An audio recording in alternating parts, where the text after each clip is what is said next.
Hola, muy buenos días. Me da mucho gusto darles la bienvenida este miércoles con un tema interesante en el programa. Vamos a abordar diferentes actividades en lo que va a pasar en la semana, así que por favor quédense con nosotros.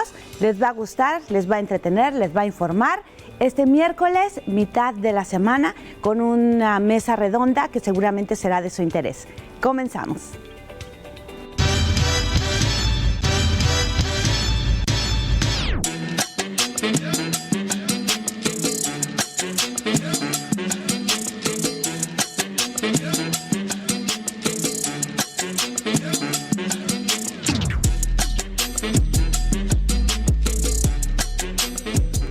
Así es, ombligo de la semana en este miércoles de Mesa Redonda. Quédese con nosotros porque tenemos un dato por demás interesante y tiene que ver con información relacionada con el abuso y maltrato a las personas mayores. De esto y más vamos a hablar en la Mesa Redonda, donde tenemos especialistas por demás preparados para que nos dejen claro cuál es el contexto que tenemos hoy en día, el panorama en Veracruz y en México. Hay mucho que hacer y corresponde a nosotros, desde cualquier lugar donde estemos, desde cualquier edad, prepararnos para que esto pueda erradicarse. La violencia, el maltrato, el abuso a las personas mayores. Quédense a partir de este momento. Buenos días, buenas tardes, buenas noches. Más vida. Además de ese tema tan interesante que acaba de presentarles Marx, vamos a tener otro tema que debemos estar informados e informadas: la donación de sangre. Seguramente les ha pasado que muchas veces nos dicen, oye, necesitamos una persona que vaya a donar, y decimos, ¿podemos donar? Si me tatué, si tuve esta enfermedad, si tengo tal peso, si estoy con mis días de menstruación, ¿puedo donar? Hoy vamos a darles toda la información, así que no se la deben perder. Comenzamos.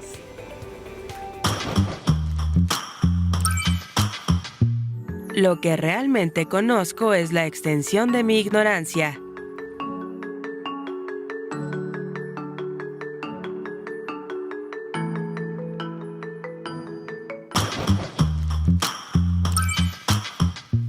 O como dijeran por ahí, yo solamente sé que no sé nada, pero quien sabe eso ya sabe mucho.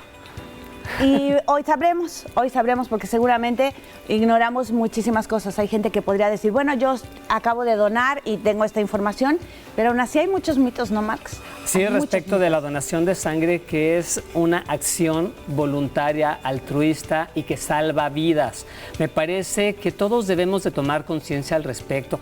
La donación de sangre, así como la donación de órganos, tiene muchos mitos, tiene prejuicios. Hoy, más adelante, vamos a estar platicando al respecto para poder quitarnos un tanto de las telarañas, los prejuicios, los miedos que tenemos al respecto.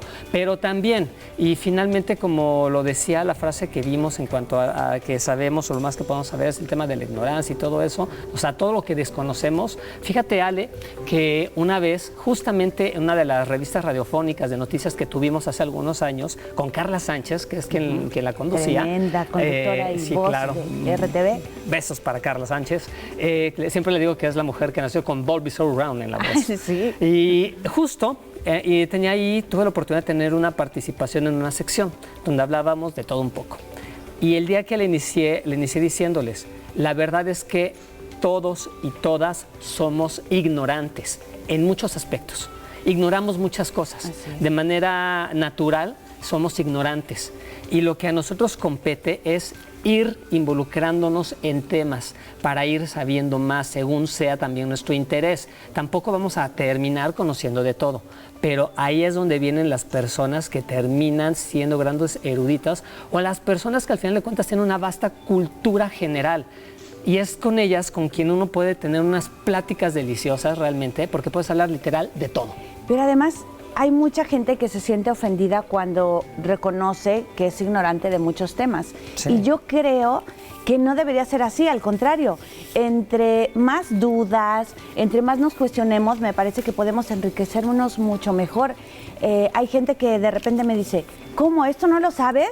Y yo, pues sí, y no me da pena preguntar, ¿eh? Hay muchas cosas que no sé y hay muchas cosas que quiero saber, pero además no creo que se pueda encontrar una persona que sepa todo de todo, ¿no? Finalmente, pues es esa parte como el sentido que le vamos encontrando a la vida, ir descubriendo cada día más y más cosas, ¿no? Y finalmente, en eso está la riqueza de las grandes bibliotecas a lo largo de la humanidad. Han acompañado a grandes civilizaciones, donde ahí ha quedado registrado tanto la historia como la sabiduría y también todo ese conocimiento que ha pasado de generación en generación. Hay mucha información al respecto y la verdad es que nosotros hoy en día, con las ventajas de la internet, con las ventajas que tenemos, bueno, la Wikipedia, que es como que lo más práctico y común, ya no es el Larousse, es la Wikipedia, es que podemos conocer una pincelada de muchas cosas. Sin embargo, no debemos olvidar que hay fuentes oficiales, hay libros especializados y en verdad hay especialistas para cada tema y es a donde tenemos que acercarnos al final de cuentas. Y que además escuchaba una frase hace tiempo que decía que en la duda y en el cuestionamiento, en la ignorancia, está la sabiduría. ¿Cierto? Porque en la medida que tú te vas cuestionando más, vas preguntando más, es donde vas a informarte, donde investigas. Ahora es pues mucho más fácil investigar y tener acceso a la información mucho más rápida. Antes teníamos que irnos a los libros, tenías que ir a la biblioteca, el tarjetero, luego no sabías dónde buscar. Ay, sí. Y todo en silencio. Era y no toda sabías una qué aventura hacer. eso. Sí, una aventura. Sin embargo, ahora también estamos con una cantidad de información impresionante que debemos ser muy cuidadosos y cuidadosas a la hora de discernir la información, porque te puedes topar con 1000 fuentes y unas te dicen que sí, que no, otras que quién sabe, otras... Y ahora con lo de la inteligencia artificial, bueno, peor. Ni se diga. Ese es otro tema, decía la Luna Goya. Esa es otra historia. ¿Cuál es la verdad absoluta en muchas cosas? Porque de repente ves una imagen, escuchas una voz y resulta que ya no es inteligencia artificial. Ay, la era de la infodemia. Pero bueno, a otra cosa, mariposa. Vamos a conocer precisamente, hablando del tema y la importancia de la donación de sangre, según el Instituto Mexicano del Seguro Social. Vamos a tener datos a continuación precisamente acerca de la donación de sangre. Escucha. Tu corazón está latiendo. Está bombeando sangre a todo tu cuerpo. Y gracias a eso, cada uno de tus órganos está funcionando.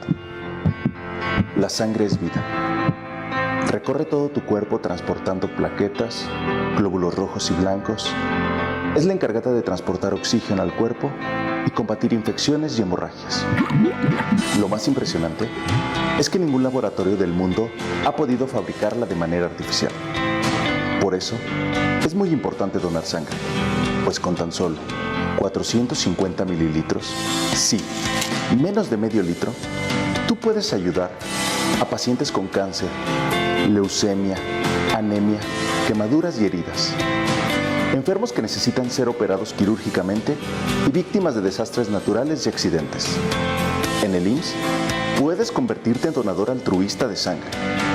Recuerda que donar sangre es compartir vida y algún día tú podrías necesitarla. Gracias por salvarme la vida. ¿Usted sabía que en Latinoamérica México ocupa el último lugar de países que donan sangre voluntariamente? Somos el último. Y esto quiere decir que es menos del 5% de la población que dona sangre. Ahí el gran riesgo y ahí el por qué cuando hay emergencias y urgencias, todo el mundo que lo requiere anda buscando por todos lados el poder hacerse de una persona que tenga el valor, que tenga la voluntad y la conciencia de donar sangre. Y hay muchos mitos al respecto. Y para ello, Ale, hoy damos la bienvenida a la doctora Emma Cuervo, de la Facultad de Enfermería de la Universidad Veracruzana. Bienvenida. Gracias, muy amable. Bienvenida. Pues aquí estamos presentes otra vez, público en general. Y bueno, esto de la donación es eso, es buscar la seguridad y además prolongar la vida de otros. Esto es un acto humano, esto es un acto que se debe de realizar cuando menos una vez al año, aunque el ser humano puede donar en los hombres 4 veces al año y las mujeres 3 veces, claro, hay ciertos requisitos para donar, pero que es importante hacer este acto voluntario, por supuesto, y que a veces realmente salvan muchas vidas, porque una donación puede salvar hasta 4 vidas. ¿Por qué? Porque al donar puedes donar eritrocitos, puedes donar plaquetas, crioprecipitados, el mismo plasma, y esto salva, en una situación de emergencia le salva la vida a una persona. Y como bien dice, no hay que correr para donar, porque en una cirugía, en una situación de un traumatismo muy grave, en una lesión grave donde hay pérdida de sangre, pues hay que reponerla. Y a veces los bancos de sangre, los laboratorios, no tienen la suficiente cantidad y se tiene que donar, y a veces los donadores que se buscan no son correctos, no son los ideales. ¿Por qué? Porque quizás no tienen el tipo de sangre para donar. Hay varios tipos de sangres, el ABO y el O, que el universal es el O negativo o positivo, son los universales, es decir, se pueden donar. Hay sangres más complicadas de conseguir, ¿verdad? Por supuesto que hay A positivo, que es muy difícil. Esto es porque tienen una proteína que circunda el glóbulo rojo, y eso hace que sea afín o que no sea afín a otro tejido sanguíneo. Es decir, que puede producir una reacción, pero también muy difícil de conseguir los O negativos. Entonces, sí es una sangre que primero tiene que hacerse un estudio, se le toma una muestra, y aquí lo que les digo a la población es que debemos de contribuir y tener confianza en los bancos de sangre. Y debemos saber los requisitos. Claro, y para saber los requisitos vamos a tener una cápsula informativa y continuamos con la entrevista. ISSSTE informa. Tú puedes salvar muchas vidas al ser donante voluntario de sangre. La sangre cumple funciones vitales para el cuerpo humano, y cuando alguien necesita de este componente esencial, la única manera de obtenerlo es mediante donación. Las personas que necesitan transfusión de sangre pueden ser pacientes con enfermedades crónicas, cáncer o anemia, también quienes se someten a una cirugía o trasplante, y aquellos que requieren de una operación de emergencia a causa de algún accidente, quemadura o hemorragia. Para poder donar necesitas ser mayor de 18 años y menor de 65, así como pesar más de 50 kilos, no haber sido vacunado en los últimos 30 días, no padecer enfermedad ni tomar medicamentos 7 días antes de donar, no haber consumido bebidas alcohólicas en 3 días ni drogas en las últimas 2 semanas. Si tienes tatuajes, perforaciones o te sometes a tratamiento con acupuntura, estas deberán tener más de 1 año.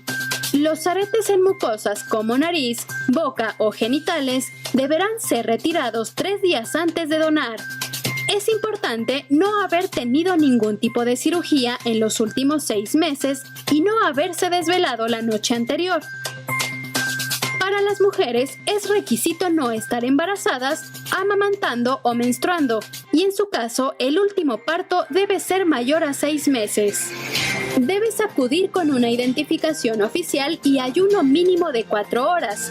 En ese lapso se te recomienda ingerir abundantes líquidos que no sean café ni lácteos. Tu cuerpo repondrá la sangre extraída en un corto periodo, así que no te preocupes, tu salud no corre ningún riesgo. Recuerda que todos podemos necesitar una transfusión sanguínea y que puede hacer la diferencia entre la vida y la muerte. Dona sangre, salva vidas. El ISSSTE está contigo. Y sí, puede salvar vidas. Deberíamos hacer de la donación un hábito, y hoy nos acompaña la doctora Emma para platicar sobre este tema. Quisiera, doctora, que nos platicara, en el caso específico de las mujeres, sabemos que tenemos condiciones diferentes a los hombres para donar. ¿Cuáles serían como los puntos a considerar en el caso de que una mujer quiera ser donadora de sangre? En primer lugar, debes estar sana, saludable, pero hay ciertos indicadores, ciertos parámetros que debes de cubrir o requisitos que debes de cubrir, y en este caso sería la hemoglobina.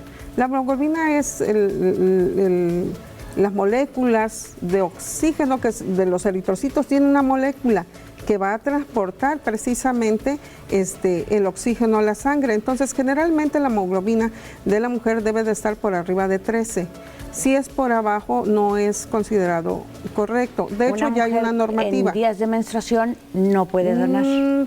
¿O sí? Si desciende mucho, generalmente estamos perdiendo casi, algunos hasta medio gramo por decilitro de hemoglobina, o a veces 1 gramo, porque hay mujeres que tienen una menstruación profusa y eso hace también que se disminuya la hemoglobina. Entonces lo ideal es que no, si es embarazada, que no esté precisamente que esté embarazada o esté amamantando, lactando. Se supone que después de la cirugía, si es una cirugía de cesárea, puede ser 6 meses después, que es lo ideal, pero no tiene menos tiene menos posibilidad, podríamos decir, si la hemoglobina baja. Por eso hay una normativa que dice mujeres abajo de 12 no, hombres abajo de 13 tampoco. Entonces, que estén sanas, eso es lo importante, que no tengan una enfermedad viral. Incluso se dice que si una mujer o un hombre tiene tatuajes, se considera que estos hayan sido un año posterior el realizarse. ¿Por qué? Pues por las condiciones de riesgo, el uso de la acupuntura, el uso de agujas. Entonces eso hace que estén en riesgo. Independientemente pueden donar, pero el problema aquí sería que esa sangre no se utilizaría. Claro. Las personas que dicen, es que me interrogan sobre mi vida sexual, ¿por qué tengo que decirles de mi vida sexual si voy a donar sangre? Y por lo importante que es esa parte también en cuanto a la sangre. Claro, por supuesto. En realidad es la vida sexual, vaya, cuando vas a un banco de sangre de manera altruista o de manera obligatoria, porque a veces así tenemos esa educación, no lo sé por qué, o esa cultura, y en este caso pues puedes donar, y esos datos son confidenciales, no pueden salir de ahí porque firmas una carta compromiso, se llama una carta de conformidad, y entonces ahí, ¿por qué debes de decir esto? Porque pones en riesgo a quien tú quieres donar, pero simple y sencillamente a esa sangre le van a hacer estudios a lo que estás donando y no se va a utilizar. Entonces es realmente algo que no debería de ser, sin embargo suele suceder o puede suceder. Doctora, nos están preguntando respecto a las personas que tienen asma, por ejemplo, y también respecto a las edades, si hay algún límite para poder donar. Sí, está la normativa que de 18 años hasta los 65 años. Y todos sabemos por qué un chico menos de 18 años está en ese proceso de desarrollo, en ese proceso de formación, y después de los 65 años, pues es una ya calidad de vida que es muy buena, pero que ya va menguando, sobre todo en la producción precisamente de los eritrocitos rojos. Y respecto a las personas que tienen alguna enfermedad como el asma. No, en realidad aquí no habría ningún problema siempre y cuando no tengan tratamiento, porque hasta eso, si es un tratamiento, se debe de suspender 7 días antes, y me imagino que tienen tratamiento. El asma no es una condición para no donar. Ya hay ciertos indicadores, ciertos requisitos para donar. Nos preguntan también si las personas que han padecido hepatitis pueden ser donadoras o con qué tipo de enfermedades no pueden donar. Sí, la hepatitis es un problema viral, pero es dependiendo del tipo. Puede ser tipo A, puede ser tipo B, puede ser tipo C, pero lo importante es mejor no donar.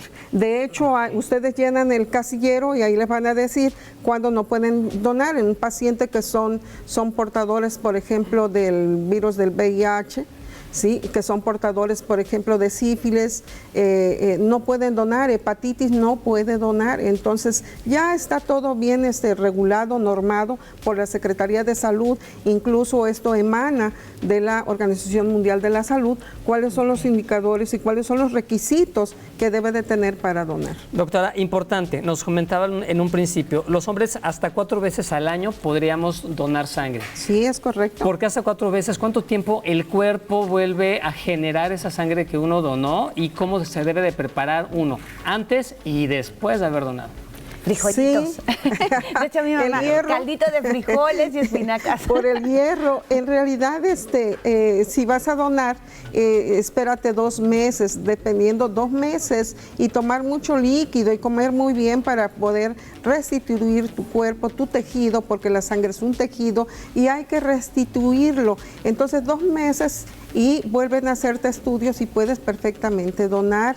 Y sobre todo, bien importante, antes de ir en ayunas, algunos 4 horas o 8 horas, dependiendo de los requisitos que tenga, generalmente son 8 horas, y posterior a la donación, por supuesto que ahí mismo donde te hacen la extracción de sangre, te dan un desayuno suculento, un desayuno abundante en líquidos y, como bien dicen, con hierro. Si donaste precisamente paquete globular o sangre, pues, porque la sangre puede ser que dones eritrocitos o plasmas o requieres otros elementos de la sangre. Doctora, y por último, para terminar esta plática, que le agradecemos, ¿dónde hay que acudir? ¿Solamente es en centros especializados, en centros públicos donde hay este tema de bancos de sangre? Y otra cosa, es voluntario y no se cobra ni se paga por el tema, ¿verdad? Por supuesto, es voluntario. Aquí deberíamos de generar esa cultura. Pueden donar en el centro, en la Secretaría de Salud, en los hospitales, en bancos de sangre. Todos los días tiene un horario específico de 7 a 2 de la tarde, incluso ahí tiene un horario específico, algunos de 7 a 12 y te presentas. Incluso tiene número de teléfono para hablar a los bancos de sangre y decir yo quiero ser donador. Generalmente es en el seguro, en la Secretaría de Salud, en el ISSSTE, en todos ellos ustedes pueden inscribirse y solicitar poder aportar sangre, un poquito de vida o mucha vida para muchos. Es sumamente importante que la gente conozca su tipo de sangre. Sí. Es muy importante. Si ustedes no saben el tipo de sangre que tienen, no saben el de su mamá, su papá, sus hijos, sus hermanos, por favor vayan a hacerse un estudio, porque es sumamente importante si llegan a accidentarse, si llega a suceder algo, la gente no sabe ni siquiera qué necesita. Sí, eso es importante. Todos tenemos que saber cuál es nuestro tipo de sangre, porque todos tenemos tipos diferentes y algunos, como el O positivo, es universal. Es decir, puedo donar a cualquier tipo de sangre. Y también aquí la situación es que cómo puedo yo recibir mi sangre si no sé cuál es mi tipo de sangre. Entonces, el generar la cultura en México, que estamos de verdad, tenemos una cultura muy negativa por la falta de confianza, por la falta de conocimiento, pero les aseguro, no les va a pasar absolutamente más que el miedo, y tal vez el hecho de ver sangre a muchos les causa eso, pánico, y dicen, ay, ver sangre, aguja, ¿no? Y me desmayo, ¿no? No duele, donar sangre no duele. Por supuesto que no duele. Más de 30 minutos. Así Muchas gracias, doctora Emma Cuervo, por haber estado con nosotros. Y fíjese que a continuación vamos a conocer acerca del tema de maltrato y violencia contra las personas mayores. Y es precisamente Patricia Kelly, una comunicadora, compañera de nosotros de Canal 11, quien nos hace estas recomendaciones y nos brinda esta información. Es que no entiende. Ay, ya se lo pidió el doctor y no lo hace. Uy, es que desespera a cualquiera. Con estas y otras expresiones, tratamos de justificar el maltrato a las personas adultas mayores. Y no se vale. No existe una sola razón que lo justifique. Ay, es que no le pego. El maltrato y la violencia contra estas personas no necesariamente implica un golpe. Los insultos, la humillación, el encierro, el abandono son también formas de violencia. Pero, ¿qué nos lleva a comportarnos de esta manera? Varias investigaciones sobre el tema afirman que los principales agresores son los familiares cercanos, que en ocasiones hacen papel de cuidadores, hombres y mujeres. Para algunos, esta nueva actividad les produce mucho estrés, al mismo tiempo que les presiona la falta de conocimiento e información sobre cómo tratar a una persona adulta mayor. Si son hijos o hijas, puede haber fuertes resentimientos que afloran en esta que es una situación crítica. Si alguno de los cuidadores o cuidadoras consume algún tipo de droga o alcohol, la situación puede agravarse. Otro factor que puede influir es la idea, el concepto que se tiene sobre la vejez. Si la miran como una carga, entonces sentirán que esa labor de cuidado es mucho más pesada. Si a esto le sumamos que forme parte de una doble o triple jornada de trabajo, se gestará sin duda una situación de maltrato y violencia. La depresión puede ser un agravante, la precaria situación económica otra. Pero insistimos, nada justifica la violencia contra una persona mayor. Las secuelas del maltrato físico son lesiones, discapacidad, el agravamiento de alguna enfermedad y de la violencia psicológica. Bueno, surgen la depresión y la ansiedad. Todo esto en las personas adultas mayores. El resentimiento, el rencor, los problemas no resueltos en una relación pasan factura, sobre todo cuando alguna de las partes enfrenta fragilidad. Si cuidar o vivir con una persona adulta mayor con la que no se tienen resueltos los conflictos, si usted siente que pone en riesgo a ambas partes, lo mejor es no hacerse cargo de ella o hacerlo por espacios muy breves. Aprenda a pedir ayuda de otros familiares o de otros cuidadores profesionales. No exponga ni a la otra persona ni a usted. El enojo permanente, el deseo de hacer daño o de abusar, requiere de atención profesional para usted y para su bienestar. El Estado tiene que hacer su parte.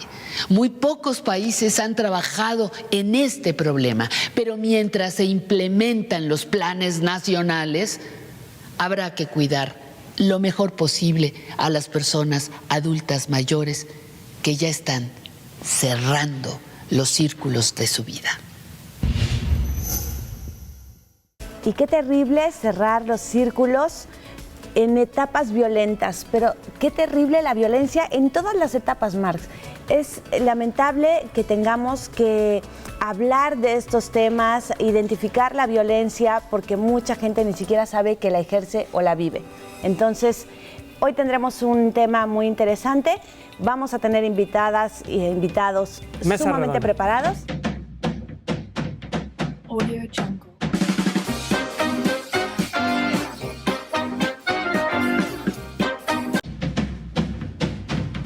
Audio Jungle.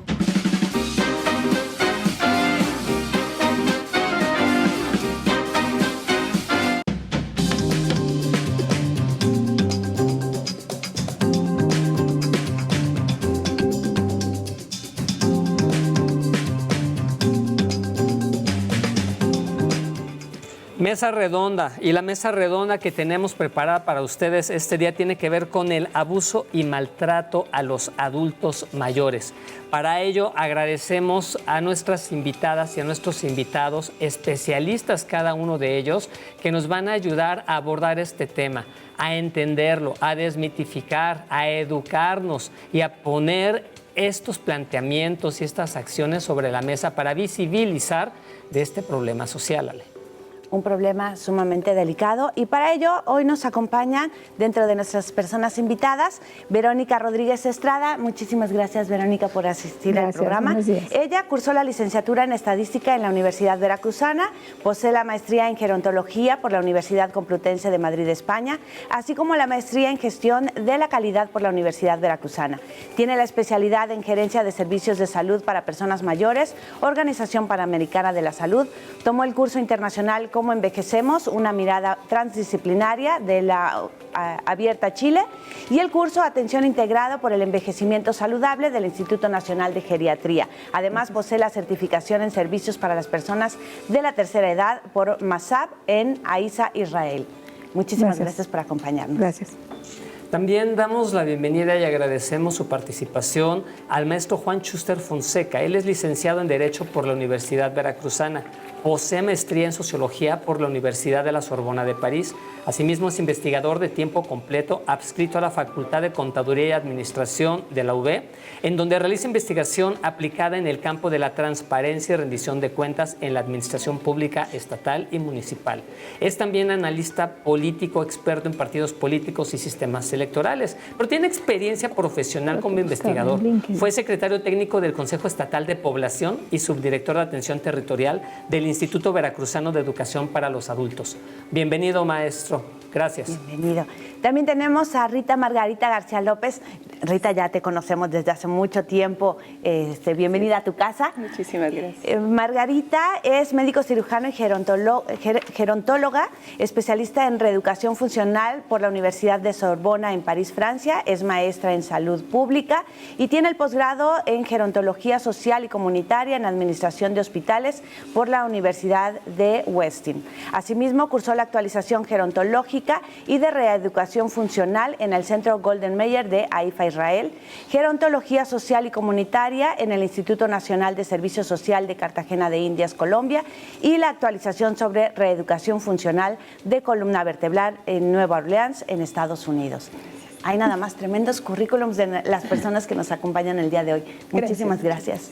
Y también tenemos con nosotros participando en esta mesa redonda al doctor René Sarkis Cancino. Él es egresado de la Universidad Veracruzana de Medicina en el año de 1980. Tiene maestría en Ciencias, especialidad Geriatría y Gerontología en la Escuela Nacional de Medicina y Homeopatía del Instituto Politécnico Nacional. Es miembro titular de la Asociación Mexicana de Gerontología y Geriatría AC. Es miembro titular de la Sociedad de Geriatría y Gerontología de México AC. Es miembro titular de la Sociedad Mexicana de Gerontogeriatría AC y es secretario de la Asociación No Me Olvides Jalapa AC. Fue secretario en el periodo 2007-2008 y esta es una asociación dedicada a todo lo relacionado con el tema del Alzheimer. Bienvenido, doctor René. Y pues finalmente, como bien lo dijiste, grandes invitados tenemos hoy para abordar este tema que nos compete en esta emisión de Más Vida: abuso y maltrato a los adultos mayores.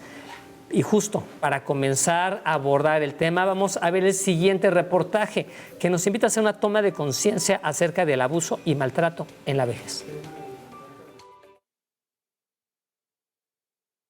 Ya estás grande para enamorar. Vos que no tenés nada que hacer, cuídame los chicos. Ya te lo repetí 1000 veces. Ya estás grande para manejar la plata. Ya estás grande. La tecnología no es para viejos. ¿Ahora se te ocurre ir a bailar? Ya estás grande, te podés golpear. Basta, basta, eso no es cierto. Somos padres, madres y profesionales.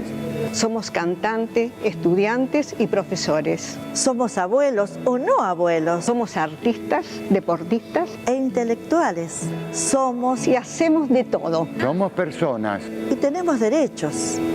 El maltrato no solamente es violencia física. La indiferencia, el abandono. Un vos no podés también es violencia. Entre un 4 y un 6% de las personas mayores han sufrido alguna vez alguna forma de abuso o maltrato. Y el 90% de los casos, aunque no lo crean, proviene del seno familiar. Depende de nosotros lograr un cambio. Conozcamos nuestros derechos. Participemos activamente en la sociedad. Conociendo gente y creando lazos respetuosos y de igualdad.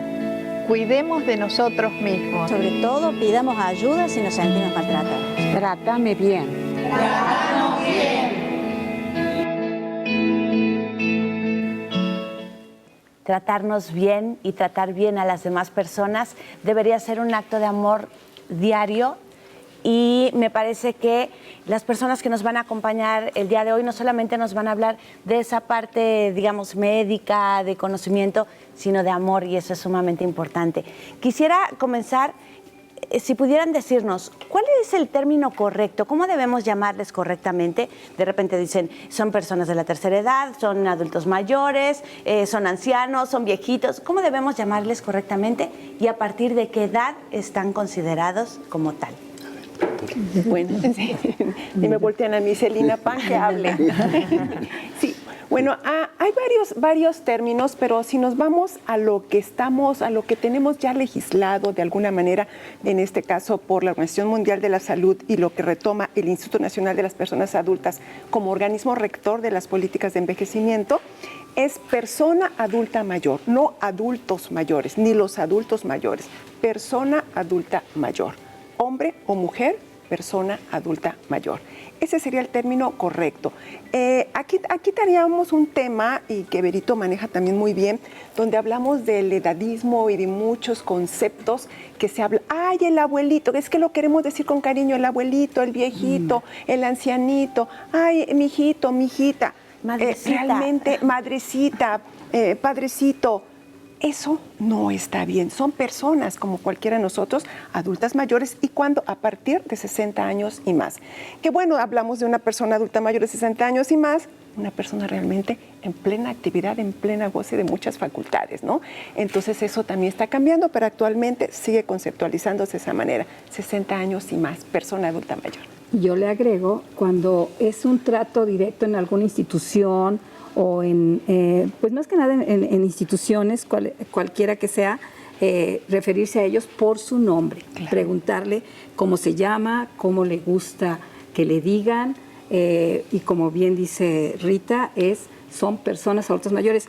Actualmente en la Convención Interamericana sobre Protección de los Derechos de las Personas Adultas Mayores, ahí nada más manejan personas mayores, pero es indistinto personas adultas mayores aquí en México y personas mayores, pero ese es el término correcto. Y sumaríamos, ¿qué pasa, doctor? ¿Qué pasa en los hospitales? Dicen, el de la cama 25, el de la cama 30, el viejito de la cama 50. No, lo que dice la maestra Verónica es, tienen un nombre, es una persona que tiene un nombre. Sí, perdón, Max. Perdón, y justamente es importante esto que comentaban hace un momento ustedes. Ya a partir de los 60 años, hoy en día hay vitalidad, hay plenitud. Y es otro esquema y otro estilo de vida el que estamos viviendo, al menos en nuestro país lo vemos, en otros países bueno, desde hace otros años. Sin embargo, yo les quiero preguntar, en este caso incluso maestro Schuster, ¿cuántos somos o cuántos son en nuestro país? ¿Qué están haciendo actualmente las personas adultas mayores? Bueno, es bueno que preguntes ese dato, ¿verdad? Porque justamente lo que se tiene ya registrado es una tendencia al envejecimiento de la población. O sea, se tiene ya, bueno, a nivel mundial, ¿no? Incluso pues en los objetivos de los ODS, ¿no? De la Agenda 2030 de la ONU, es una de las prioridades que están atendiendo, ¿no? Este tema del envejecimiento de la población. Y me lo preguntas para el país, pero también conviene hacer un poco el contexto, porque a nivel mundial, desde el 2021 se estableció 5 prioridades de lo que se llama la década de envejecimiento saludable. Y precisamente una de las prioridades que tiene que ver con el envejecimiento saludable es combatir el edadismo. O sea, la palabra esta de edadismo que en el video que presentaron ustedes, que plantea de manera muy interesante lo que se refiere al maltrato y a la discriminación, sobre todo de los adultos mayores, es que por la edad, ¿no?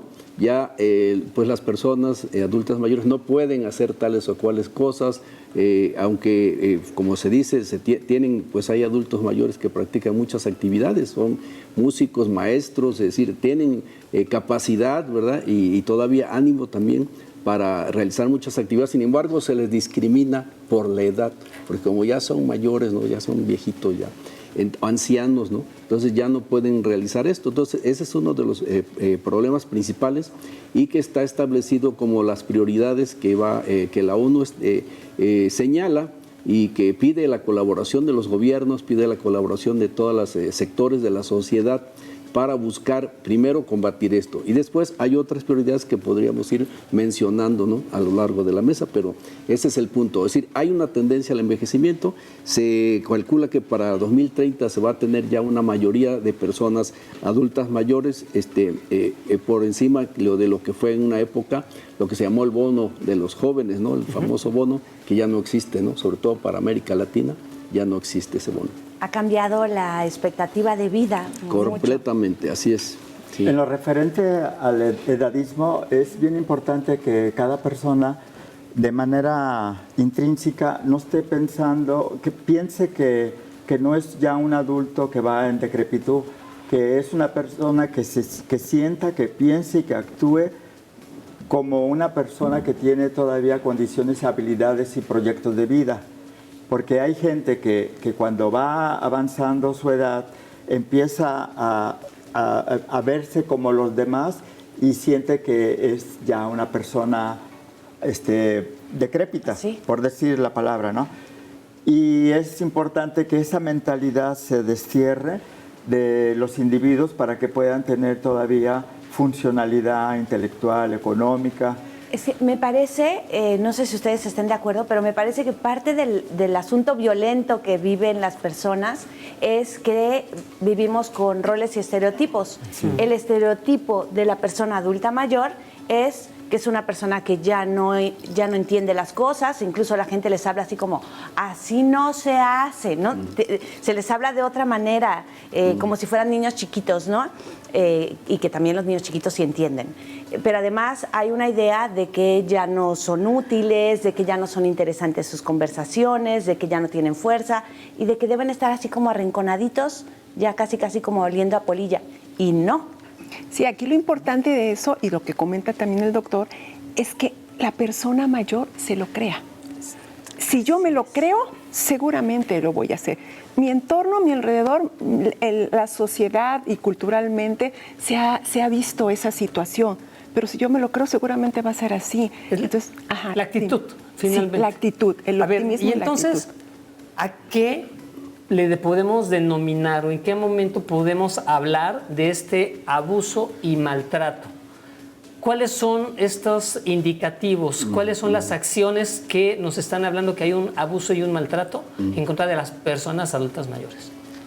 Si me permites, primero, retomando lo que estaban diciendo, ese es un maltrato estructural porque se naturaliza, se normaliza y se estigmatiza a las personas adultas mayores, que así es, que ya no servimos, y me incluyo porque ya soy persona mayor, ya no piensan, ya no toman decisiones y demás. Entonces, a lo que iba también era en dónde se determina cuándo es maltrato. Es difícil de identificarlo porque no nada más es maltrato físico. Cuando hay una convivencia, hay muchas personas que viven solas.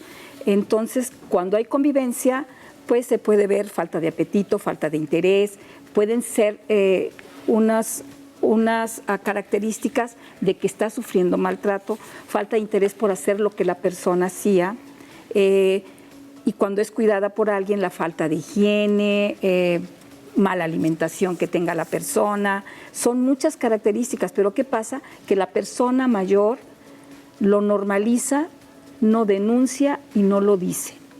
Entonces, no hay estadísticas, no hay datos, y eso es lo que queríamos comentar acerca de un estudio que se hizo en Jalapa.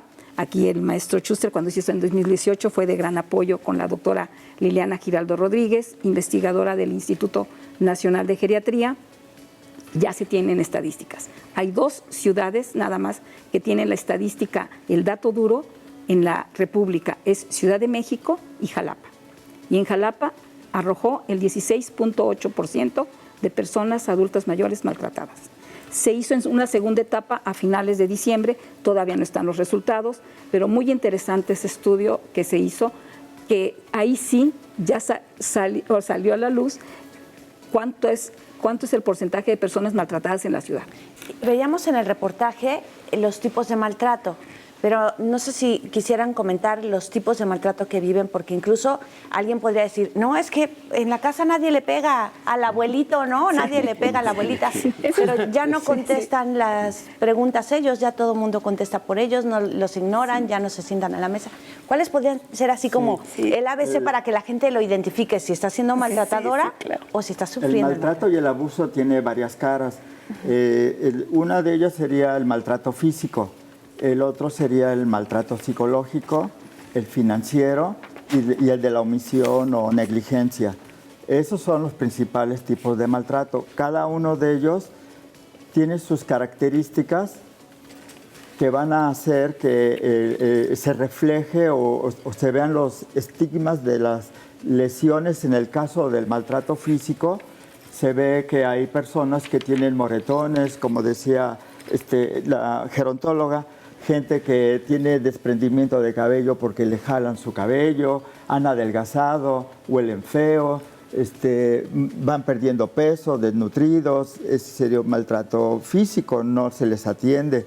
El maltrato psicológico es que se les diga de manera peyorativa las cosas, se les lastime su dignidad, que los amenacen, muchas formas de faltarles. Y también dentro del maltrato físico, que me regreso, también es el abuso sexual. Entonces los médicos tendremos que revisar de pies a cabeza a una persona que tenga estigmas de maltrato físico. El otro es el maltrato financiero, en donde las pensiones a veces las consiguen ellos, pero las administra un líder de la familia que utiliza el dinero para otras circunstancias. O también les hacen firmar papeles, les piden que les den la oportunidad de llevar ellos, comandar su economía o hacer movimientos financieros incorrectos, ¿no? Y así. Y la omisión que es una circunstancia que es maltrato, no darles sus medicamentos, postergar la hora de sus alimentos, no atenderlos en un momento de necesidad médica o necesidad psicológica. Entonces, el omitir, que es la negligencia, cometer errores, tal vez involuntarios, pero que van a afectar al adulto mayor y va en detrimento de su salud y su mala calidad de vida. Él acaba, como acaban de decir, deprimido, triste, pues sin ninguna esperanza y con lastimaduras emocionales, psicológicas y físicas. Oigan, y fíjense que justamente salimos a la calle a preguntar qué opinan las personas respecto del tema del abuso y maltrato a las personas adultas mayores, y esto es lo que nos respondieron. Vamos a ver a continuación.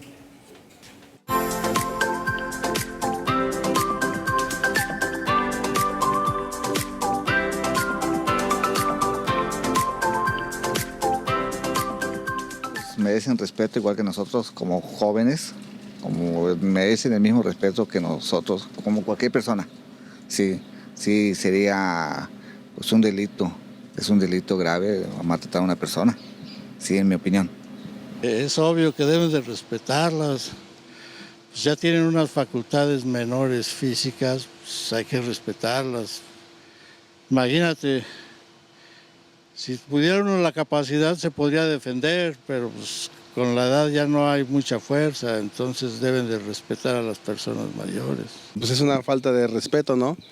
Porque pues todos, ahorita estamos jóvenes, pero más adelante pues vamos para esa edad, ¿no? Y pues la verdad, pues no se vale, ¿no? Que maltraten pues a la gente mayor.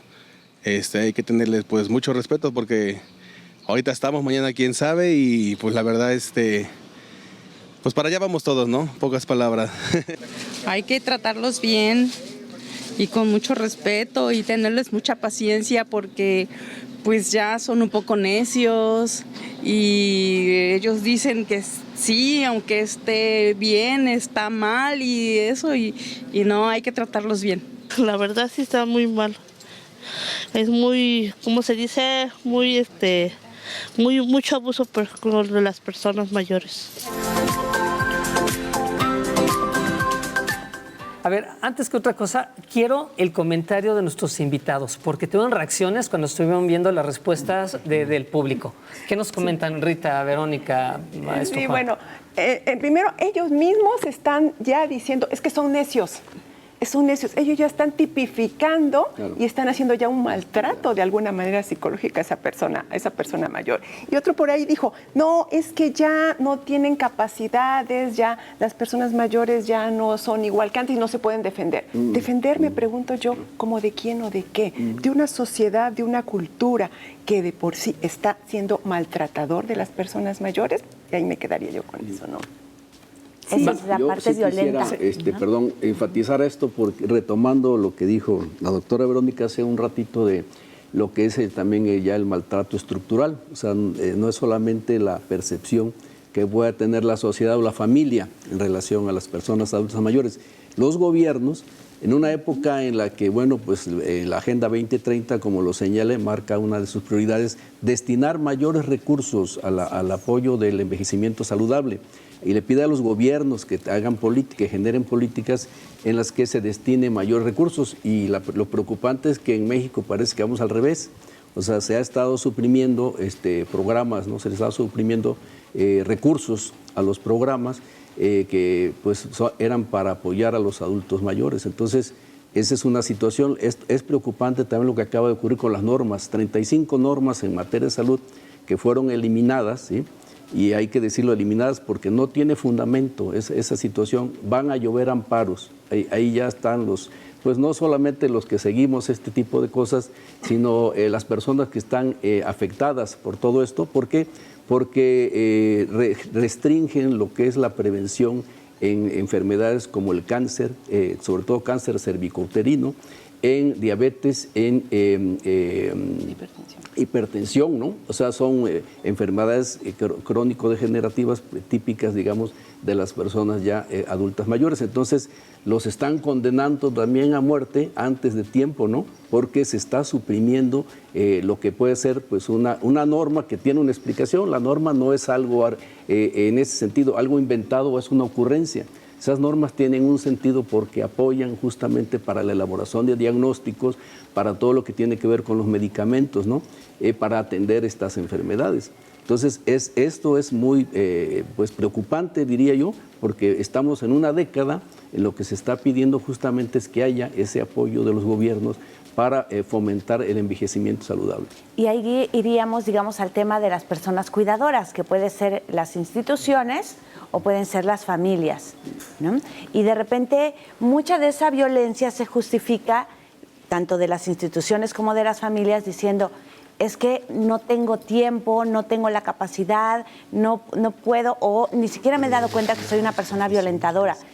Las personas cuidadoras, ¿qué deberían hacer cuando tienen a un familiar, una persona adulta mayor, cuando dice, yo no me quiero bañar, yo no quiero tomar la medicina, yo no quiero ir al doctor, yo no quiero comer así, yo no quiero, para no vivir en violencia, ¿cómo deberían cuidar a las personas? El primer paso es tener paciencia. Porque también el adulto mayor que estuviera lúcido o no lúcido tiene dignidad, entonces hay que también ir acorde con él, tratar de convencerlo, hacerle ver el beneficio que puede tener. Entonces la paciencia es el primer escalón.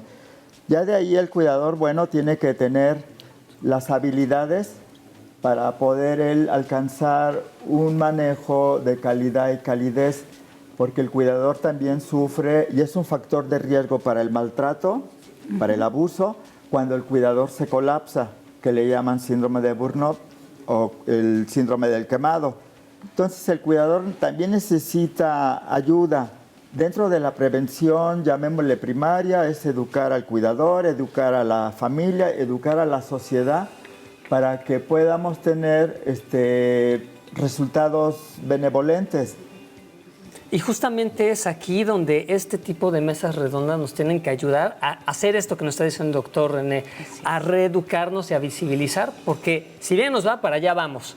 Y depende de nosotros lo que vayamos sembrando. Y tenemos que respetar y brindar la atención y la dignidad que corresponde. Vamos a un corte y regresamos. Estamos en esta mesa redonda hablando del abuso y maltrato en los adultos mayores, que aquí ya vimos que son en las personas mayores. Vamos a un corte y regresamos.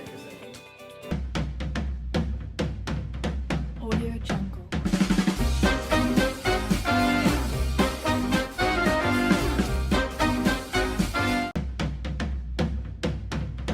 Audio Jungle.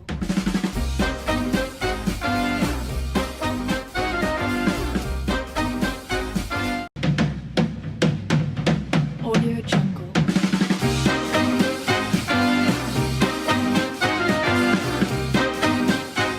Ya no sirves para nada. A esta edad ya no puedes trabajar. Ya no puedes andar sola. Tú no entiendes nada. ¿Por qué te tengo que repetir todo? Deberías estar en un asilo. ¿A esta edad te vas a enamorar?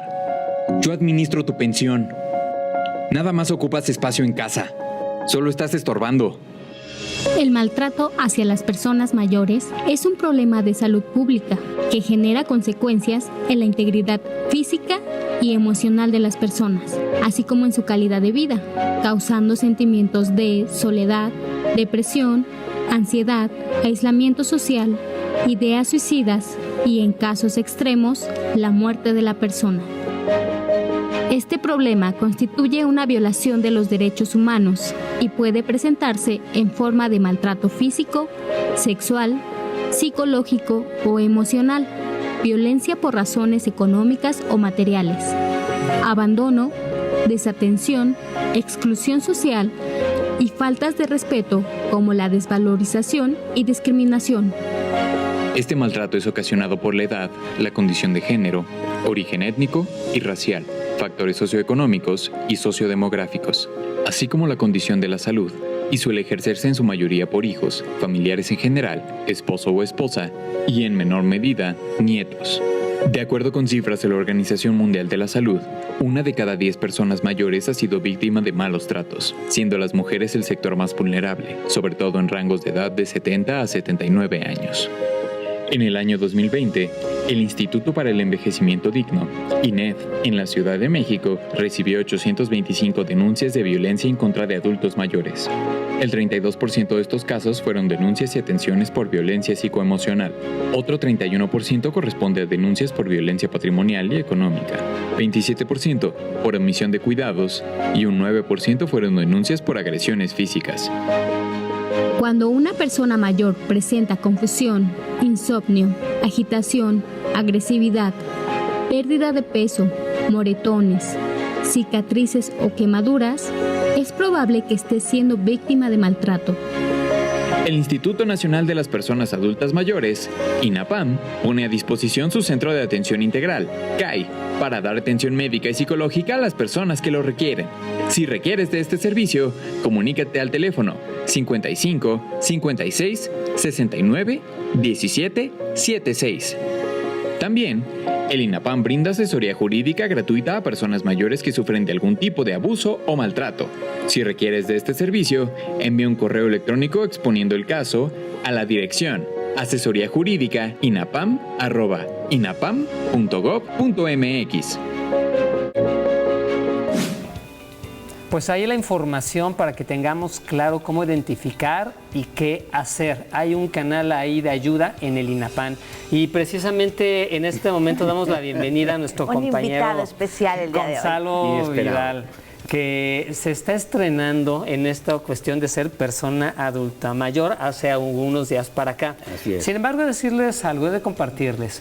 Gonzalo es una persona completamente vital, es una persona que está en plenitud, es de nuestros amigos, de nuestros compañeros productores aquí en RTV, que sube, baja, anda en moto. Digo, la verdad, yo de todos los años que tengo de conocerte, que son más de 20, que son más de 20, sí, echa novio. Siempre el tema de la edad nunca ha sido factor contigo. Para nada. Eso no es tema. No es tema. Y hoy en día sientes que hay algún cambio incluso en ti. Hoy que estás recién cumplido los 60 años. Bueno, estoy muy contento de haber llegado a los 60 años, eso es lo primero. Sí, efectivamente tenía una vida así bien movida y por eso llegar a los 60 para mí fue bastante emocionante. Yo me encontré con la doctora en INAPAM, en la oficina, cuando fui a tramitar mi carnet. Lo voy a mostrar porque aquí está. Está muy feliz. Estoy muy orgulloso, muy orgulloso de ser un miembro de INAPAM, porque además pude ver en la Quinta de las Rosas todo lo que estaba pasando con la gente, y eso me pareció absolutamente positivo.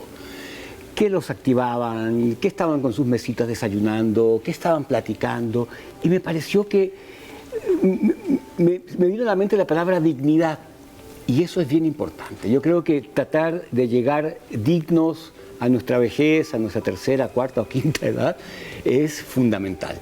Y eso no tiene que ver con grandes recursos, no tiene nada que ver, tiene que ver con llegar sano, con cuidar nuestra alimentación. ¿Es un asunto de la mentalidad? Claro. ¿La actitud ante la vida? Yo creo que sí, tiene mucho que ver, y también tiene que ver mucho tu pasado, tu experiencia de vida, tu forma de crecimiento, en fin, un montón de factores. Romper con los estereotipos, lo que nos dicen que se supone que debería ser una persona de esa edad. Por supuesto, lo que pasa es que eso es una forma de agresión, definir a una persona mayor como una persona sin capacidades, o mira, ya está lento, o ya sube mal las escaleras. Sí le duele la rodilla, pero anda en moto. Pero tengo mi pomadita. Pero tiene novia. Eso se la cura. Y además, la parte, yo sé que tú no tendrás reparo en este tema, pero aparte la parte de, pensar en que una persona se puede enamorar y puede tener una vida sexual activa, que puede tener emociones, que puede tener todavía sueños y aspiraciones, eso está padrísimo. Es fantástico. Es fantástico poder enamorarse a la edad que sea, poder querer viajar con tu pareja, en fin, hacer las cosas que todos quisiéramos hacer como pareja. Como cualquiera, pero justo lo que estás diciendo, lo que se está comentando incluso nuestros especialistas de la mesa redonda este día, es que no es tema tampoco de edad, la discriminación se da, esto mismo que se está diciendo, él no puede, él no tiene capacidad, pónganselo entonces a un color de piel, pónganselo a un tamaño, pónganselo a un fenotipo, genotipo. Digo, finalmente es un tema social que aquí finalmente estamos visibilizándolo en esta etapa de la vida, porque actualmente ya vamos para allá, nos lo decía el maestro Juan Schuster, vamos para allá si bien nos va. Tú ya llegaste y te quiero preguntar, tienes una experiencia, tú naciste en Chile y tu padre vivía en Roma y tú vives en México ya desde varios años. ¿Cómo has visto? Incluso ya eres mexicano. Bueno, es una plática que tengo con mi psiquiatra, pero bueno. Pero en esta situación, ¿cuál es tu percepción del trato a las personas adultas mayores en cada uno de estos lugares según tu experiencia? Mi experiencia. Te voy a plantear algo y a lo mejor me emociono al decirlo. Mi padre murió en febrero pasado a los 95 años. Jugó tenis hasta los 90. Luego le vino un pequeño derrame cerebral que no lo mantuvo muy mal, pero evidentemente ya con los años empezó a decaer hasta que este febrero murió. Yo estuve cuidándolo un tiempo, allá, pedí permiso acá, me fui a cuidarlo un mes completo, mi hermano mayor se hizo cargo de él y de repente había que reemplazarlo porque el tema de los cuidadores es otro tema, da para largo. Necesitan también es tremendo, es tremendo. Claro. Se te mezclan emociones, se te mezclan desesperación, tristeza, falta de sueño, falta de alimentación. Mi papá estaba toda la noche gritando que se quería morir y al día siguiente que no quería morirse. Entonces había una dualidad en sus sueños. Es una cosa realmente bastante desgastante emocionalmente, y confieso aquí públicamente que uno no está preparado para eso. No estás preparado, pierdes la paciencia. Yo empecé a tomar antidepresivos porque no dormía, o sea, tenía que cuidarlo 24/7 y yo no dormía, entonces tenía que dormirme cuando... ¿Te tocó un mes? En un mes, o sea, solo un mes. Yo a mi hermano mayor lo tengo como un santo porque él se echó 4 años cuidando, ¿no? Entonces, cuidar a una persona mayor es muy, muy desgastante, y ahí una invitación a las autoridades, a los diputados, a quienes sean, para que legislen y permitan que haya gente, que el Estado dé un dinero para que haya un cuidador profesional. O al menos instituciones y capacitación para todas y todos. Ya es una parte de vida que tenemos que instruirnos, que tenemos que educarnos, que tenemos que reeducarnos. Fundamental, fundamental. ¿Qué opinión tienes Rita al respecto? Aquí algo muy importante, lo que dice Gonzalo. Bueno, primero lo felicito a nombre del INAPAM por llegar a formar parte de este grupo. Bravo, Gonzalo. Gracias. Y por tener tan bien claros todos estos conceptos. Pero hablando y sumando un poquito a lo que él dice, tiene toda la razón. Si bien preparados o no preparados, nadie podemos cuidar tanto tiempo. Es complicado. Es complicado. Es por eso el maltrato está enmarcado en un recuadro social y cultural. Y si no colaboran toda la familia, muy difícilmente, aunque estés bien preparado, vas a poder cuidar más de algún tiempo sin que sientas ese desgaste y propicies un maltrato, ahora sí dicen sin querer queriendo, ¿no? Así es. Pero sumando a lo que dice y lo que comenta Max, por eso hay que prepararnos, esa es la otra faceta. Por una faceta, no al maltrato, no a la violencia de las personas adultas mayores, mucho menos a la violencia de género, que como bien vimos en los videos, bueno, es más hacia el sexo femenino. Así es. Uno de los puntos prioritarios ahorita en el diseño del envejecimiento saludable.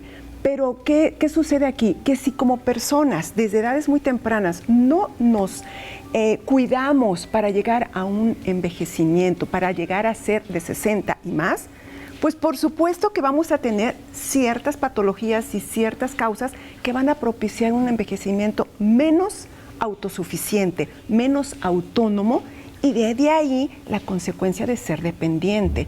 Me parece que debemos ir construyendo desde todos los edad aspectos muy temprana el tipo de vejez de salud, que queremos, de financiero, ¿no? todo lo que es económico, financiero, económico, salud, desde muchos aspectos psicosociales, todo, un entorno social. Todo eso debemos ir construyendo desde edades muy tempranas para llegar a un envejecimiento lo más saludable, activo y autónomo. Incluso podríamos decir una construcción mental de la Por de la supuesto, vejez, por porque supuesto. de repente, les comentaba hace rato que de repente hay gente que dice, bueno, cuando yo ya sea un viejito o una viejita de pañal, ¿no? ¿Por qué construir esa vejez y no decir, bueno, cuando yo ya sea una persona adulta mayor que haga yoga, que esté en clases, no sé, de danzón, que nades, que bailes, que tengas una vida activa, que viajes. Les voy a comentar, ¿saben qué edad tiene mi maestra actualmente? Y que yo, bueno, para mí es así un prototipo genial. Tiene más de 83 años, mi maestra de Zumba actualmente. Y somos un grupo de señores, de personas, y ella también da clases en la quinta. Y es fabulosa. Ahorita que Gonzalo comentó todas las actividades que estamos viendo y haciendo, bueno, es fabuloso. ¿Por qué? Porque se preparó para esa etapa de su vida. Sí, yo considero, aparte de la preparación para la vejez, también conocer los derechos, como estábamos diciendo. Es que es un abanico, conocer, prepararte para la vejez, pero desde chicos. Y el respeto que venga desde los chicos hacia los grandes, y que los grandes también se respeten y que no normalicen o piensen que así es natural que les griten o que no los ignoren, no los inviten a salir y demás. Eso es, y no es un problema único de la ciudad, es un problema mundial de salud social y de derechos humanos. Y salud mental también. Sí. El emocional, todo lo que tiene que ver, pero al final de cuentas, si los hijos, los pequeños, están viendo que nosotros como padres no apelamos a los abuelos, a sus abuelos, que ahora serán nuestros padres, que les hablamos mal, que nos quejamos de ellos, que no los queremos ir a ver, que los vamos haciendo a un lado, pues es la educación que le estamos dando y es lo que vamos a recibir de nuestros hijos cuando estemos en otro lado. Gonzalo, gracias por ese testimonio de vida. Gracias a ustedes. Y por este ejemplo, no solo testimonio, es un ejemplo de vida, Gonzalo, y lo digo públicamente. Qué lindo. La verdad.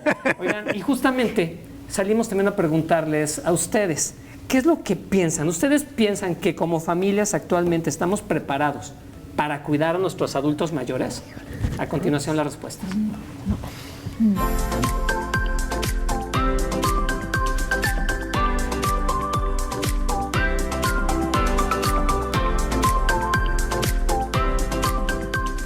Pues yo creo que cada persona son los valores que nos han inculcado, ¿no? Para poder cuidar a nuestros adultos mayores. Y luego repetir, pues son gentes mayores que necesitan cuidados y atenciones, como si fueran unos niños, ¿sí? Y pues más que nada entenderlos y comprenderlos. Pues mira, lo que hace falta es educarnos para que sepamos cómo atenderlos, porque pues también no es nada más el cuidado cotidiano, sino alguna enfermedad o X, saberlos atender. Ahí sí falta difusión de cómo podemos apoyarnos a cuidarlos bien, ¿no? Que yo ya voy para allá, pero pues sí, todos los hijos deben de tener conciencia que algún día Los padres los ayudaron cuando eran bebés, entonces ahora es al revés, ¿no? Entonces a ver si nos echan la mano cuando lleguemos a viejitos. Pues sí, ¿no? Yo diría que sí. Hay que apoyarlos y hay que echarle ganas, ¿no? No, yo digo que no estamos preparados porque es muy difícil tratar a una persona mayor, bastante difícil, pero hay que tenerles mucha paciencia. Pues yo creo que no. Depende de la situación de las personas, ¿no? Pero no, bueno, hay personas que no. Pues sí, la verdad, sí. Bueno, yo por personal, mi madre, yo quisiera yo estarla cuidando, pero tengo que trabajar. Se queda ahorita con una de mis hermanas, mi sobrina, con ella se quedan ahí. Y hay que cuidarla, que no haga así cosas que no debe. El hombre o mujer grande hacen lo que se les pegue la gana. Y ni nadie, ni hijos, ni nietos le van a decir, no hagas esto, no hagas lo otro. ¿Tú quién eres?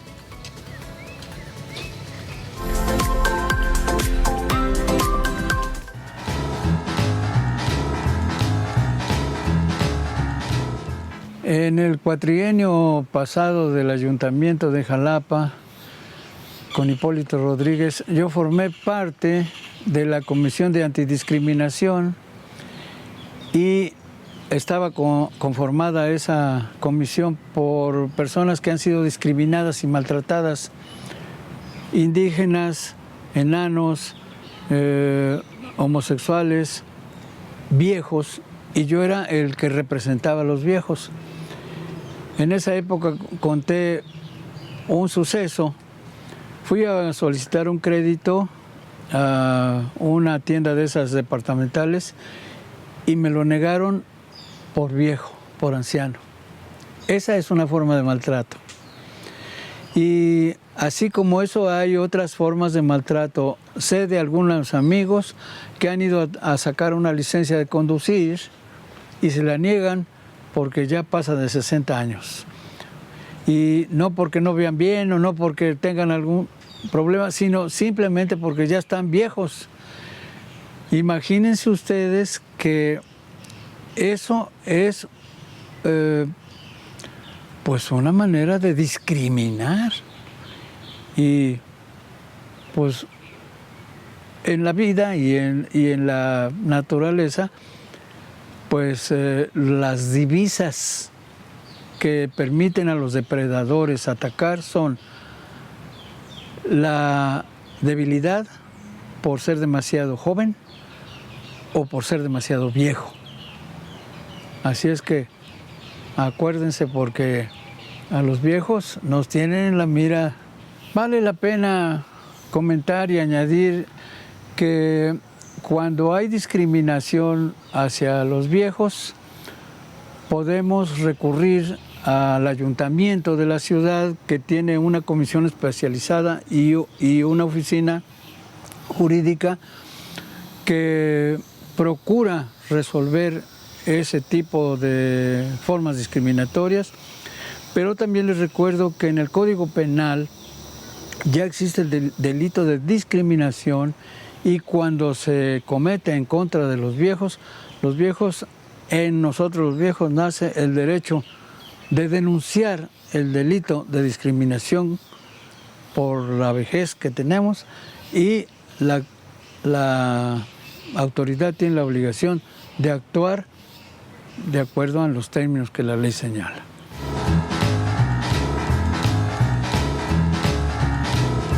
Agradecemos a don Magno Garcimarrero, parte importante, fundamental de este programa, sus comentarios, sus reflexiones, pero ya lo vimos finalmente en los comentarios, en lo que nos dijeron ustedes. Hace falta mucho que hacer. ¿Y qué hay que hacer? Identificar, y por eso están ustedes hoy aquí. Así que sí, yo digo que en base a los videos, el primer video de la señora y un señor, uno de ellos es maltrato psicológico, que cases en la casa, que ya estás vieja, que bueno, es psicológico. En el caso de ahorita es un maltrato financiero, y pues queda claro, ¿no?, que es otra de las muchas formas de maltrato, y van dos. Entonces yo siento que lo que se debe de preparar nuevamente y que urge es a la sociedad Las escuelas de cuidadores, hay cuidadores profesionales, hay cuidadores empíricos, pero finalmente es que haya gente que atienda con calidad a este grupo etario. Bueno, como el envejecimiento saludable para las décadas del 30 y del 50, se nos viene un tsunami de adultos mayores. Muchos de los que estamos aquí o ya no vamos a estar, pero las jóvenes, los hijos, sobrinos, les va a tocar ser ellos cuidadores de ese gran tsunami. Entonces tienen que ser educados, como decía, que no hay que hacer comentarios negativos a la familia, porque es una forma de contaminar y maleducar. Para cuando ellos sean adultos, pues nos van a maltratar. Cierto. Nos van a maltratar. Entonces, sí es bien importante. Se prevé que para el 2050 va a haber un promedio de 2.100 millones de adultos mayores y la población, la tasa de natalidad ha disminuido. Entonces, no va a haber gente que atienda a ese grupo social. Entonces, sí es bien importante la preparación, la prevención, como dije hace rato, y pues apuntarle a eso porque urge. 2050 ya es muy pronto, sí. 2030 ya va a haber una cantidad enorme también y no hay ahorita algo que nos vaya a favorecer. Me queda claro, perdón, que tiene que ver un tema individual, de entrada. Tenemos que empezar por nosotros desde la edad que estemos. Tenemos que empezar a prepararnos ya. O sea, esto es de ya. En este instante. Y de ahí finalmente tejer una red entre la sociedad, entre las instituciones, entre las familias, una red, porque por lo visto los que nos vamos a tener que cuidar van a ser nosotros entre nosotros. Y de eso se trata. ¿A dónde ir? ¿Qué hacer si de momento nos damos cuenta de que hay alguien que está siendo maltratado o maltratada? ¿Qué podemos hacer? ¿Dónde nos dirigimos? Sí, bueno, como bien lo vieron en el video, en el Instituto Nacional de las Personas Adultas Mayores tenemos un área donde pueden ir y decir ese hecho.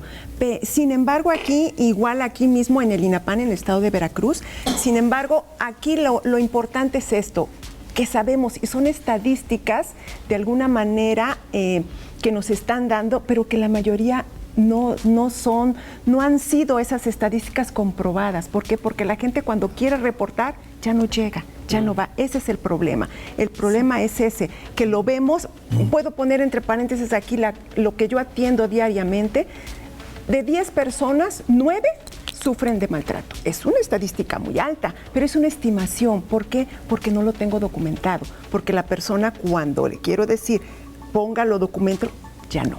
Entonces, eso es lo importante. También pueden acudir a DIF municipal y se les orienta a dónde acudir dependiendo del tipo de maltrato. Si es que se animan a abrir y decir que son maltratados, por lo regular hacen anónimos, no va la persona adulta mayor, se animan muy poco por vergüenza, por culpa, por rechazo o por temor a ser más maltratadas las personas. Por esa razón no lo hacen. Tendrían que llevarlas. Por miedo, exacto. Las personas cuidadoras tendrían que llevarlas a la... Sí, exacto. Pero el problema es que la persona cuidadora normalmente es el familiar. Y el familiar no lo va a llevar. Y la persona que está sufriendo ese maltrato, sea cualquiera, tampoco lo va a decir por temor a afectar a su familia. Maestro Juan. Sí, lo que vimos en los videos es que la gente, pide que se respete, ¿no? Respeto al adulto mayor como persona, sí, a su dignidad. Pero cuando se habla de maltrato y de todas estas formas que ya fueron ejemplificadas de maltrato físico, psicológico, financiero, de otro tipo, ahí vi una violación flagrante de derechos humanos. ¿Sí? Y en el caso que yo mencioné, y que efectivamente se espera que lluevan amparos, es porque hay una violación al derecho humano a la salud consagrado en la Constitución. Entonces no es nada más el acto de desaparecer así como un plumazo, ¿no? Claro. Estas normas, que son además muy importantes, sino que dejan en estado de indefensión pues a una gran cantidad de personas, ¿no? Con esto en relación a los temas de salud, con las enfermedades que ya mencioné, pero que yo creo que efectivamente lo que tiene que pensarse también cuando se lleva a cabo este maltrato, aunque no se atrevan muchas veces a denunciar porque no lo consideran, no quiere conflictuarse el adulto mayor con su familia, ¿no? En muchos casos cuando el maltrato es en la familia. Entonces hay violaciones a los derechos humanos y ya están protegidos, están garantizados y son defendibles. Muchas gracias, maestro. Un minuto último que nos queda, doctor. Yo quería Quería comentar que existen factores de riesgo. Los factores de riesgo son los familiares, el paciente como tal y las instituciones para que haya el abuso y el maltrato. En el caso de los familiares han hecho la migración, ya no están en sus lugares donde crecieron, nacieron, y entonces ya no hay quien cuide a sus parientes añosos.